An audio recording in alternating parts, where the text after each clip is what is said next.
প্ৰথমতে এই ভিডিঅ'টো চাওক। 2026 যিখন যুঁজ আমি বিজেপিৰ লগত কৰিম সেইখন যুঁজত হিমন্ত বিশ্ব শৰ্মা ডাঙৰীয়া বিজেপিৰ সন্মুখৰ সেনাপতি নহয়, মই হ'ম কংগ্ৰেছৰ সন্মুখৰ সেনাপতি। মুখ্যমন্ত্ৰীয়ে কৈছে মোৰ ঠিকনা বদলি হ'ব, মই মুখ্যমন্ত্ৰীৰ ঠিকনা বদলাই দিম। BJP BJP Narendra Modi Himanta Biswa Sarma. যিজন মানুহে কালিলৈকে আমাৰ CM মমাৰ লগত যুদ্ধ হৈ আছিলে আৰু সেইজন মানুহে এতিয়া CMৰ লগত বন্ধুত্ব।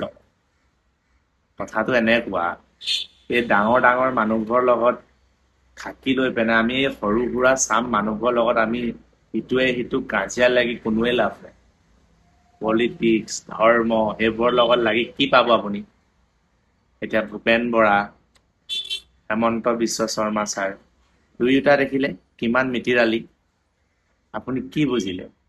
সিহঁতৰ কিমান ডাঙৰ প্ৰকাণ্ড কথা, কিমান গালি গালাচ আছিলে, সি আমুক আছিলে সি তামুক আছিলে, এতিয়া দুয়োজন মিতিৰালি।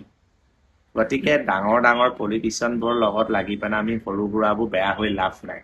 এই ধৰ্ম চৰ্মক লৈ এইবোৰ কোনো লাভ নাই, একোডাল নাপায়। আপুনি খাব নিজেই লাগিব, কষ্ট নিজেই কৰিব লাগিব, সকলো ক্ষেত্ৰতে আপুনি আগুৱাই যাব লাগিব। আপোনাৰ সেই পলিটিচিয়ান কেইটা আহি পেনে আপোনাক নাচায়হি। জয় জুবিন দা, জুবিন দাক ফ'ল' কৰক, জুবিন দাক ফ'ল' কৰক আৰু জুবিন দাৰ কথাবোৰ মানক। যিবোৰ কথা কৈ থৈ গৈছিলে সেইবোৰ কথা মতে চলক। ইমানে ক'লো আৰু। জয় জুবিন দা।